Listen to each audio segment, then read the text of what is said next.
नमस्कार, जनतंत्र टीवी देख रहा मेरे साथ मैं हूं शंकर दत्त पंत। खबरों की शुरुआत करते हैं। पंजाब में कोरोना किट घोटाले के आरोप में अकाली और बसपा कार्यकर्ता सड़कों पर उतर आए हैं। सिसवान में शिरोमणि अकाली दल के अध्यक्ष सुखबीर सिंह बादल के नेतृत्व में दोनों दलों के कार्यकर्ता बड़ी संख्या में सड़क पर उतरे। कैप्टन अमरिंदर सिंह सरकार के खिलाफ विरोध प्रदर्शन किया। सुखबीर सिंह बादल समेत अकाली दल और बसपा के कई कार्यकर्ताओं को हिरासत में भी इस दौरान लिया गया है। दरअसल अकाली दल और बीएसपी के कार्यकर्ता कैप्टन के घर से कुछ ही दूरी पर भारी विरोध प्रदर्शन कर रहे थे। अकाली दल कोविड किट घोटाले की जांच कैप्टन सरकार में स्वास्थ्य मंत्री बलबीर सिंह को हटाने की मांग कर रहे हैं। विरोध प्रदर्शन इतना जबरदस्त था कि अकाली और बसपा कार्यकर्ता बैरिकेड्स तोड़ने पर आमादा हो गए, जिस पर पुलिस को वाटर कैनन का इस्तेमाल भी करना पड़ा। इस दौरान पुलिस के साथ धक्का मुक्की भी हुई, जिसके बाद पुलिस ने शियत के प्रधान सुखबीर बादल और पूर्व मंत्री विक्रम मजीठिया को हिरासत में ले लिया है। आपको बता दें कि कैप्टन सरकार के खिलाफ पिछले 4.5 साल में यह सबसे बड़ा प्रदर्शन माना जा रहा है। कैप्टन सरकार के खिलाफ हमला बोलते हुए अकाली दल प्रधान सुखबीर बादल ने कहा कि प्राइवेट अस्पतालों को सरकारी वैक्सीन मोटी कीमत पर बेचने के बाद से कैप्टन सरकार का फतेह किट का एक और नया घोटाला है। उन्होंने आरोप लगाया कि एक सप्लायर को सरकार ने पहले एक फतेह किट के लिए 837 रुपए का रेट दिया था और बाद में उसी सप्लायर को 940 रुपए के हिसाब से ऑर्डर दिया गया। बाद में इसी फतेह किट को सरकार ने 1226 रुपए में खरीदा। यही नहीं, उसके 10 दिन के बाद उसी सप्लायर से 1326 रुपए में 1.5 लाख किट का ऑर्डर दे दिया गया।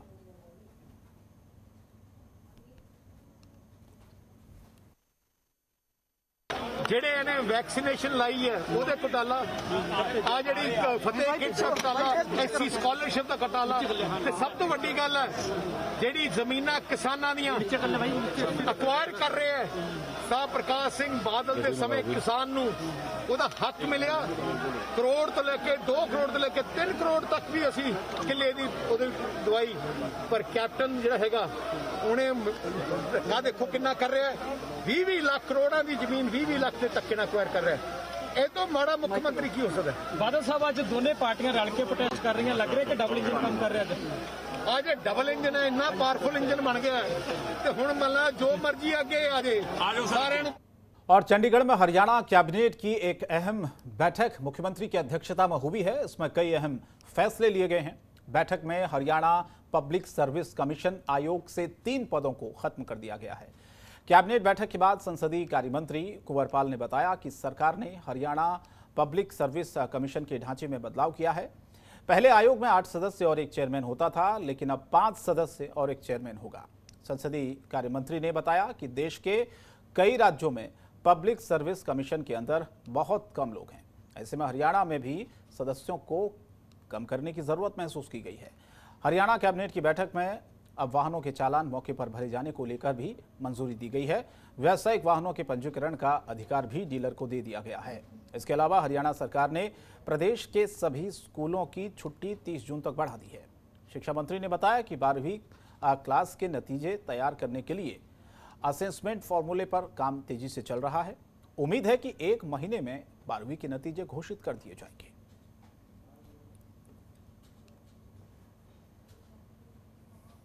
और दूसरा, हरियाणा में जो वाहन है, जो पंजीकृत वाहन होते हैं, तो पहले जो पर्सनल वाहन थे वो पंजीकृत होते थे और उसके जो रिजल्ट आए वो बहुत ही ज़बरदस्त रिजल्ट आए और बहुत बड़ी संख्या में 8,48,000 जो वाहन हैं तो वो पंजीकृत हुए।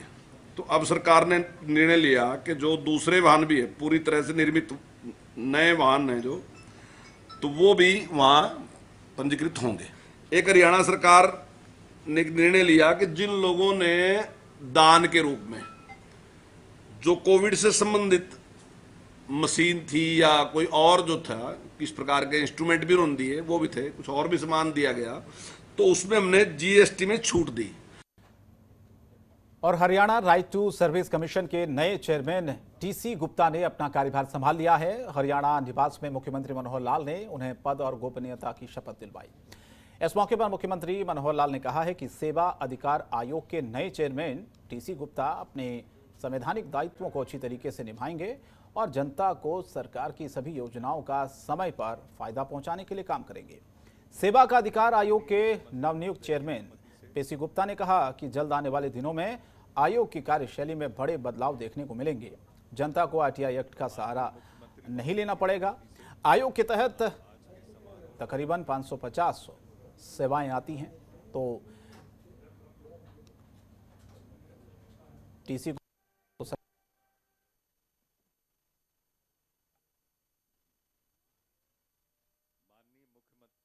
मित्रों, राइट टू सर्विस कमीशन के नए चेयरमैन जो आज बने हैं टीसी गुप्ता जी, ये रिटायर्ड अभी हुए हैं, हमारे बहुत अच्छे काबिल ऑफिसर इस नाते से ये रहे हैं और इनका चयन कल जो कमेटी जिसने सिलेक्शन करनी होती है उस सिलेक्शन कमेटी ने, जिसमें नेता प्रतिपक्ष भी होते हैं और मुख्यमंत्री के साथ एक मंत्री भी रहते हैं, तो ऐसे तीनों लोगों की कमेटी ने इनके नाम को सर्वसम्मत ऐसा हमने चयन किया और आज से उन्होंने कार्यभार संभाल लिया है। मैं अपेक्षा करता हूं कि इस दायित्व को बहुत ही संवैधानिक मर्यादाओं में रहते हुए बहुत बखूबी अच्छा करके निभाएंगे, ऐसी मेरी अपेक्षा है। और हरियाणा के सभी सरकारी स्वास्थ्य संस्थानों में 16 जून से लेकर 30 जून के दौरान स्वास्थ्य अभियान चलाया जाएगा। चंडीगढ़ में हरियाणा के गृह मंत्री की अध्यक्षता में हुई स्वास्थ्य विभाग की बैठक में यह फैसला लिया गया है।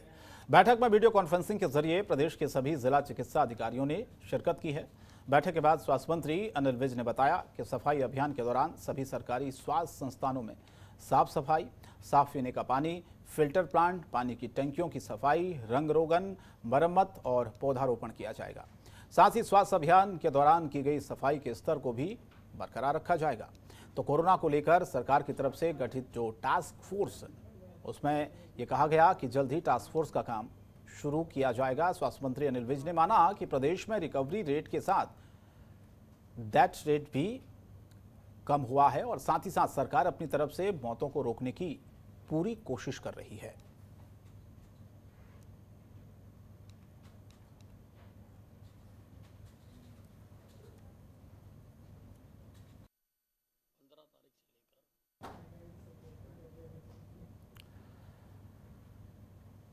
तो चंडीगढ़ में स्वास्थ्य विभाग की बैठक में यह फैसला लिया गया और गृह मंत्री अनिल विज की अध्यक्षता में दरअसल ये एक बैठक हुई। उन्होंने कहा कि जल्द ही टास्क फोर्स का जो काम है वो शुरू किया जाएगा। हरियाणा सरकार के सभी स्वास्थ्य संस्थानों में सफाई अभियान की शुरुआत की जाएगी। 15 तारीख से लेकर 30 तारीख तक इस अभियान को चलाया जाएगा और जो उसका स्तर कायम हो जाएगा उसको भविष्य के लिए मेंटेन किया जाएगा। सबको कहा है कि स्वच्छ पानी सबको मिलना चाहिए। आरओ लगाओ सब अस्पतालों में, टैंकियों को साफ करो, सारे अस्पतालों की साफ सफाई करवाओ, रंग रोगन करवाओ। और हरियाणा विधानसभा के मार्च में बजट सत्र के दौरान पंजाब अकाली विधायकों की तरफ से हरियाणा के मुख्यमंत्री मनोहर लाल का घेराव और उन पर हमले की कोशिश की गई थी। इस मामले में पुलिस महानिदेशक हरियाणा मनोज यादव ने 8 पुलिस कर्मचारियों को शो कॉज नोटिस जारी किया है। इसके अलावा विधानसभा की पार्किंग सुरक्षा और प्रभारी आईपीएस पंकज नैन को एक खत लिखकर जवाब मांगा गया है। इस बारे में जानकारी पुलिस महानिदेशक मनोज यादव ने हरियाणा विधानसभा के स्पीकर ज्ञानचंद गुप्ता को भेज दी है। चंडीगढ़ में विधानसभा स्पीकर ज्ञानचंद गुप्ता ने बताया है कि वो अभी भी की गई कार्रवाई से संतुष्ट नहीं है। बेहतर होता कि पुलिस महानिदेशक एक्शन टेकन रिपोर्ट के साथ पूरी जानकारी भेज दे। बता दें कि 3 कृषि कानून के खिलाफ पंजाब के अकाली विधायकों ने हरियाणा के मुख्यमंत्री मनोहर लाल के खिलाफ नारेबाजी और उन पर हमले की कोशिश की थी। इस घटना में अकाली विधायक विक्रमजीत मजीठिया के अलावा 8 अन्य अकाली विधायक भी शामिल थे। इस घटना के बाद विधानसभा स्पीकर ज्ञानचंद गुप्ता ने पूरे मामले की जांच के लिए डीजीपी हरियाणा को पत्र लिखा था। तब से डीजीपी और विधानसभा स्पीकर ज्ञानचंद गुप्ता के बीच पत्राचार चल रहा है। इस मामले में हरियाणा विधानसभा की ओर से 9 अकाली विधायकों के खिलाफ कई धाराओं के तहत मामला भी दर्ज करवाया गया है।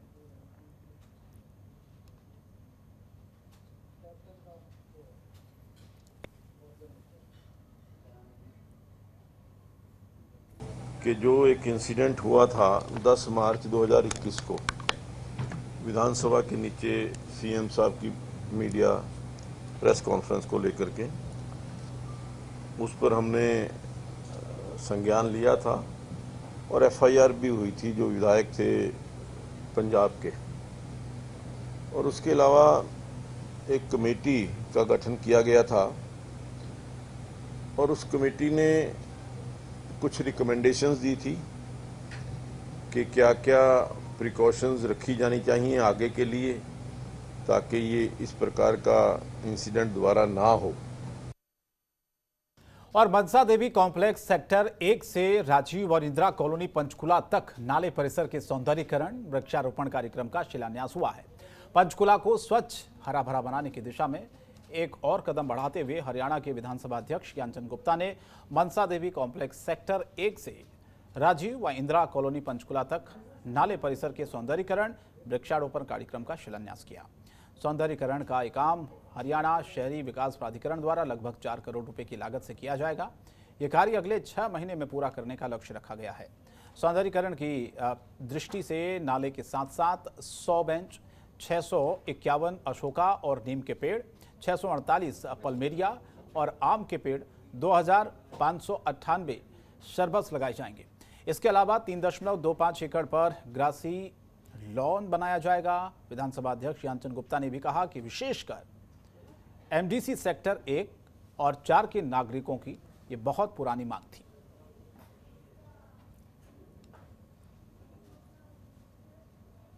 एमडीसी 4 यानी माता मनसा देवी कॉम्प्लेक्स सेक्टर 4 से जो इस एरिया के लोगों की बहुत पुरानी मांग है, जो एक नेचुरल नाला जो है शुरू से ही यहाँ सेक्टरों के बीच में से जा रहा है, उसके कारण लोगों को काफ़ी परेशानी थी गंदगी के कारण भी, और जो घास फूस वहाँ खड़ा होता है। हरियाणा शहरी विकास प्राधिकरण ने लगभग 4 करोड़ रुपए की लागत से एमडीसी 4 से लेकर के राजीव कॉलोनी इंदिरा कॉलोनी तक 4 किलोमीटर का स्ट्रेच है। इस पूरे स्ट्रेच को ब्यूटीफाई करने का काम हाथ में लिया है और इस पर लगभग 4 करोड़ रुपए खर्च होंगे। खबरों के निष्पक्ष विश्लेषण के लिए सब्सक्राइब करें Jantantra TV and press the bell icon. Never miss any update.